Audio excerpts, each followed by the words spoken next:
Bienvenidos a Voz Ciudadana de Congreso Televisión. Los saluda Madeleine Montalvo. ¿Sabía usted que en nuestro país existen hogares de refugio temporal? Estos servicios públicos, especializados y gratuitos son un lugar de acogida para víctimas de violencia familiar.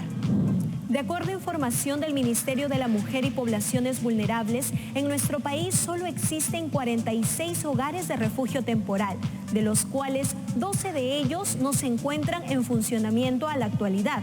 Es por ello que el Congreso de la República aprobó la ley que fortalece estos espacios de refugio temporal. Y en esta edición de Voz Ciudadana conoceremos más sobre esta iniciativa, hablaremos con los expertos y escucharemos la opinión de la ciudadanía en las calles. Sí sabía que existen cuando la mamá o la persona agredida, que es agredida, recurre pues a las instituciones para que la apoyen, ¿no? Sé por una señora que me comentó que estaba en un hogar y que ella estaba allí protegida, ¿no? Por la persona que siempre le está agrediendo, ha salido del hogar, ha ido a ese lugar. No sabía, la verdad. Pero me parece una buena idea para que ellas estén más seguras y se sientan seguras de ellas mismas, ¿no? Y protegidas. Sí, pero sé también que son insuficientes para poder atender esa demanda y esa también debe ser preocupación de las autoridades. Pero es necesario que haya una toma de conciencia de parte de toda la ciudadanía para que esto pueda aminorarse. Nos comunicamos con Silvia Arispe, exdirectora del programa Aurora. Bienvenida, Silvia, a Voz Ciudadana. ¿Qué es lo que significa y qué es lo que abarca los hogares de refugio temporal en nuestro país? Los hogares de refugio temporal son espacios de acogida para las mujeres que han sufrido violencia grave y que su vida podría estar en riesgo. Es un espacio en el cual se acoge, como dice el nombre, para que ellas puedan temporalmente quedarse en un espacio neutral, alejados de sus agresores. Es un espacio de protección para las mujeres que podrían correr riesgo grave sus vidas, ¿no? ¿Y cuáles son algunas de las problemáticas que se han tenido en la implementación de estos hogares de refugio temporal en nuestro país? Los hogares de refugio temporal en el Perú están divididos de dos tipos. Unos que se hacen en conjunto con el Ministerio de la Mujer y Poblaciones Vulnerables a través del Programa Nacional Aurora, y el otro son de características privadas. En ambos casos, el Ministerio de la Mujer les certifica su credencial para formalizarlos. En este proyecto es muy interesante porque, como dice el título, refuerza el trabajo del Estado a través del Ministerio de la Mujer y del Programa Nacional Aurora, que es el programa que brinda los servicios de protección a las mujeres y poblaciones vulnerables contra la violencia, en el sentido en que ya obliga a los gobiernos regionales y a las municipalidades en trabajar de manera conjunta y articulada para brindar este servicio de acogida a mujeres que están en grave riesgo. ¿Qué significa este proyecto de ley aprobado en el Congreso para el programa Aurora? Es muy importante porque lo que veníamos trabajando desde el programa era articular con los gobiernos regionales, que ya estaba esa obligación, digamos, en la 30364, pero se hacía de manera, digamos, voluntaria, que los gobiernos regionales tengan o no tengan la disponibilidad. Ahora con la ley, más bien, obligan a que tanto los gobiernos regionales como las municipalidades ya activamente trabajen junto con el Ministerio de la Mujer. Entonces le da más fuerza a que el Estado, junto con el Ejecutivo, con los gobiernos regionales y los gobiernos locales, puedan llevar a cabo estos servicios. Entonces la ley refuerza una práctica que se ha venido dando de manera voluntaria por parte de los gobiernos regionales y los gobiernos locales, para con fuerza de ley obligarlos a que efectivamente se den estos servicios. En la actualidad, ¿cuántos hogares de refugio se tienen en nuestro país, doctora? Tenemos Tenemos, como te comenté, dos tipos, los que son del Programa Nacional Aurora y los que son de privados. En suma, tenemos, no en todas las regiones, hemos estado, el año pasado yo implementé 5, este año también están programados la implementación y siempre de manera articulada con los gobiernos regionales y con los gobiernos municipales. En conclusión, en las regiones en las que tenemos 1 o 2 casas de refugio temporal, siempre se necesitan más, ¿no? En total, me parece, lo que cerramos el año pasado, el Programa Nacional Aurora tenía 16 y de carácter privado eran como 30. Entonces, esta ley va a hacer que el programa, a través del Ministerio de la Mujer, pueda llevar a cabo más hogares de refugio temporal y también va a coadyuvar a que se incremente el presupuesto del sector para que se puedan ejecutar de manera conjunta estos espacios de protección a mujeres. Es un espacio que brinda, primero, apoyo psicológico. Tenemos también una zona de farmacia para poder acompañar, a veces vienen con violencia física severa, entonces hay que atenderlos también en ese sentido. Tenemos sus cuartos y también se les inserta en los programas, ya sea de educación o de trabajo que tiene el ministerio o otras entidades, ya sea en la zona cerca a las casas de refugio temporal o con los propios programas del Ministerio de la Mujer. La idea es que la mujer que es víctima de violencia grave, primero es cuidarla, sacarla del entorno, protegerla y con los servicios psicoemocionales y de trabajo social poder reinsertarla y acompañarla en un nuevo comienzo. Es un espacio muy importante que tiene mucha protección, por eso es que no se publicitan, se mantiene siempre el anonimato de dónde están, en qué zonas. Tenemos seguridad y coordinaciones con la policía para que siempre estén vigilando. Y ahí se les cuida por un tiempo máximo, como dice la ley, hasta 6 meses se pueden quedar, mientras que vamos reacomodándole en una nueva oportunidad o un nuevo espacio. Es importante también comentarles que el perfil de las mujeres que van a los hogares de refugio temporales traen siempre 1 o 2 hijos. Entonces también está condicionado el espacio para Aprendo en Casa. Bueno, ahora con la pandemia se tuvo que poner Aprendo en Casa, tener que puedan seguir su colegio, su formación a los niños y niñas, y tenemos espacio para que ellos también se desarrollen dentro del hogar de refugio temporal. ¿Cómo hace una mujer que está siendo violentada para poder ir y estar en estos lugares, en estos espacios de refugio temporal?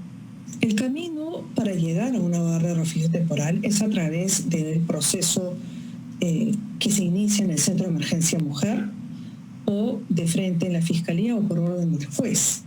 También el juez puede pedir que salga de su entorno, pero en los centros de emergencia mujer están capacitados y entrenados para identificar cuando un caso de violencia grave o severa podría conllevar un riesgo de la vida de la víctima.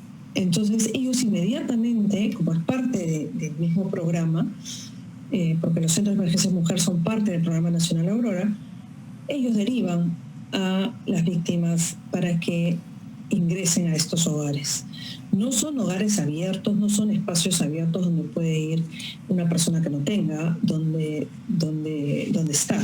No son los centros de atención residencial para los menores de edad. Es un espacio para mujeres víctimas de violencia grave que necesitan salir de su entorno, ya sea porque el Centro de Emergencia Mujer lo identifica, ya sea porque el juez lo identifica, ¿no? O en el proceso de la Fiscalía también lo pueden pedir.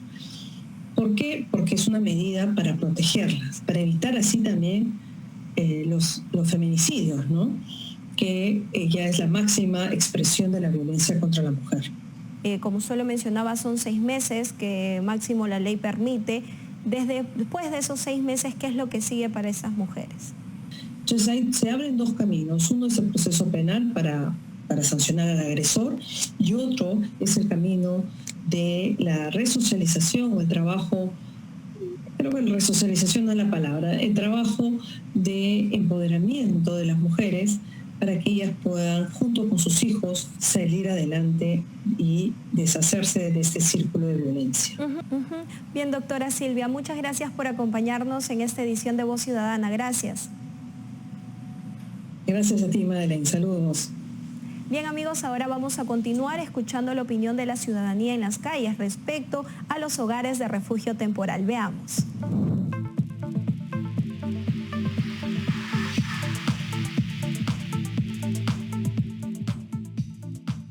Sí, hay muchísimas. Y como dicen todos sufrimos a veces de una amiga, de una madre, de una prima, todos estamos en riesgo hasta en la misma calle. Que no hay compatibilidad de caracteres por la misma agresión que sufren las mujeres de parte de los varones, ¿no? Y por lo que aquí la sociedad es muy machista sobre todo, ¿no? Creo que es un problema psicológico, ¿ya? Creo que viene desde casa, esto es una cadena. Tal vez falta de principio para los hombres, valores, mucho machismo que viene a través de los años, de nuestros antepasados incluso viene esto. Y aún así los padres seguimos diciéndolo a nuestros hijos, en algunos casos la mujer se queda en la casa y el hombre a la calle, ¿no?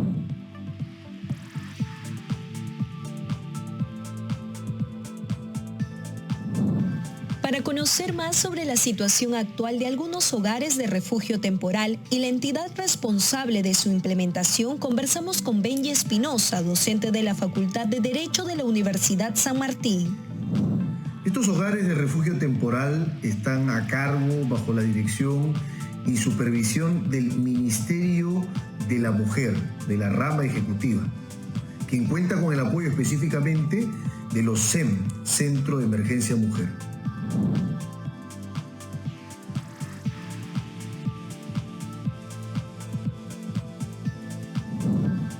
Hubo diversas razones, principalmente se deben a la descoordinación entre entidades estatales a quienes le incupía la responsabilidad de implementar estos hogares de refugio temporal. Y por otro lado, a veces faltan espacios, faltan hogares. Entonces se ha dispuesto a través de esta ley que el PRONAVI, que es un órgano del Ministerio de Justicia, el Programa Nacional de Bienes Incautados, intervenga y facilite y priorice los bienes incautados inmuebles para que sean centros de estos hogares de refugio temporal.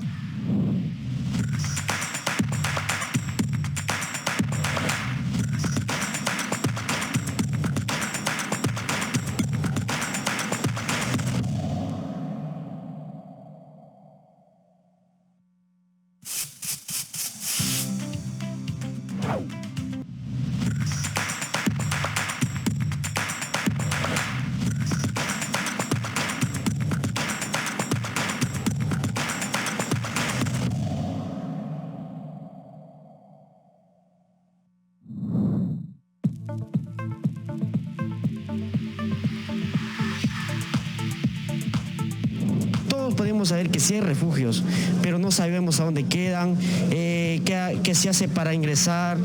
O sea, tiene que haber una capacitación. Tienen que llegar a los lugares más alejados, de verdad, donde los necesiten. No sabría, pero vamos a ver si la persona quiere ir. No sabía. Sería bueno, ¿no? Que haya más antes, ¿no? En vez de pocos, que haya más que todo para la mujer y como también, porque también hay hombres también que son maltratados.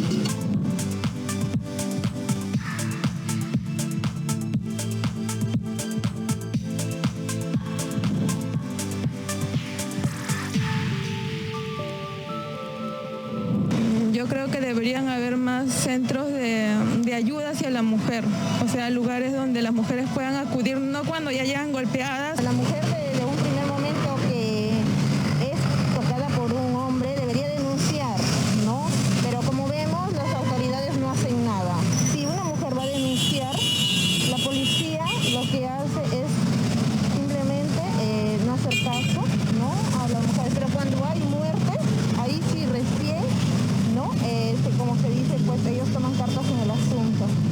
educación, que haya seminarios o que haya así simposios donde nos eduquen a la mayoría del hombres y mujeres, no más que nada hombres, porque menos estarán pegándole a las mujeres, ¿no? Le damos la bienvenida a la investigadora Carmen Barrantes. Bienvenida a Voz Ciudadana, señora Barrantes. Buenos días, agradezco al canal del Congreso esta invitación para hablar sobre un tema tan importante como es la violencia hacia la mujer. Doctora, estos hogares de refugio temporal, ¿cuán importantes son para la lucha contra la violencia a las mujeres? Mira, son una herramienta clave para proteger su vida y su integridad. Las mujeres que asisten a estos refugios temporales, ¿cuáles han sido esos perfiles? ¿Con qué tipo de violencia ingresan a estos refugios?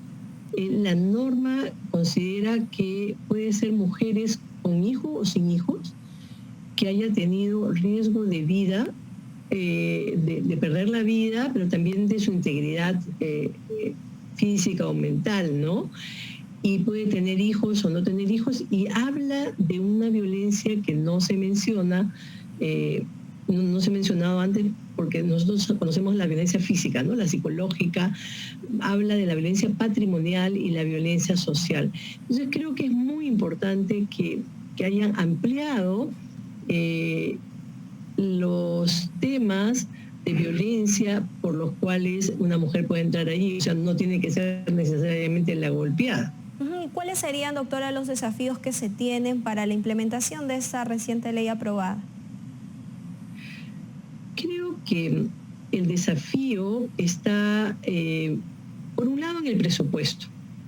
Es conocido que sin presupuesto en realidad no hay derechos, pero también creo que esta ley va a necesitar ser complementada con fondos para financiar el proyecto de vida de la mujer cuando salga del refugio temporal, porque no va a vivir siempre allí. Entonces, ¿dónde va a vivir esa mujer? ¿Cómo va a pagar su casa? ¿Cómo va a mantener a sus hijos? Todos esos son temas que son también desafíos asociados a esta norma, pero lo importante en relación a tu pregunta y a esta norma es, por un lado, el financiamiento, y por otro lado el compromiso de los gobiernos locales y regionales, ¿no? O sea, ese compromiso ya estaba establecido en la norma anterior, pero no se ha cumplido, ¿no? Doctora Barrantes, y ya para finalizar, si bien es cierto el tema de la violencia a la mujer es un tema que desde el Estado se tiene que gestionar para poder disminuir esta violencia que hay en nuestro país, pero también hay un trabajo por hacer en las familias, desde casa. ¿Cuáles serían esos retos que aún tenemos como sociedad? Para empezar, están relacionados con una crianza en armonía, con una crianza sin violencia, ¿no? Está comprobado que las víctimas de violencia familiar han sido, o víctimas de violencia familiar o sexual, han sido víctimas previamente, ya sea de violencia familiar en sus casas o de violencia sexual antes de los 15 años. Entonces es muy importante, la familia es muy importante tanto para enseñar a respetar a la mujer y para considerarla en condiciones de igualdad, no de propiedad. En el 2019, 57.7%, o sea, digamos, 57 de cada 100 mujeres decía que había sido víctima de violencia por su pareja alguna vez, ¿no? Estas son mujeres que habían estado alguna vez unidas. Eso es, digamos, fuerte como cifra nacional y nos debe alertar sobre y preocuparnos sobre qué pasa detrás de esas puertas, de esas casas que están cerradas, donde por lo menos 6 de cada, digamos, si la comparación la hago de cada 10 personas, 6 de cada 10 personas está siendo víctima de violencia, ¿no? Y considerarlo como un problema nacional. Y creo que esta norma le da esa categoría al problema de la violencia, ¿no? Lo asume como un problema nacional y como un problema que debe ser legislado y en donde toda la sociedad tiene un rol que cumplir. Bien, doctora Carmen Barrantes, gracias por estar acompañándonos en esta edición de Voz Ciudadana. Muchas gracias.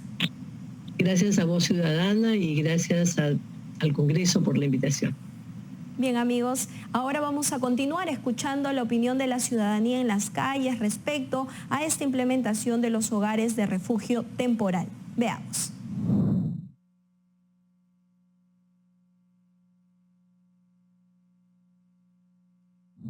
En nuestro país, lamentablemente, tenemos poca defensa de los derechos de la población en general. Y uno de los derechos vulnerados casualmente es el respeto a la mujer, ¿no? Me parece que es necesario que haya de parte de las autoridades un mayor compromiso con la defensa de los derechos y de esa manera vamos a ver realmente que va a haber una protección legal para la mujer. Porque a veces las parejas llevan borracho, todo así, después reclamo en la casa y ahí hay pelea. Porque lamentablemente pues los hombres a veces son muy machistas, ¿no?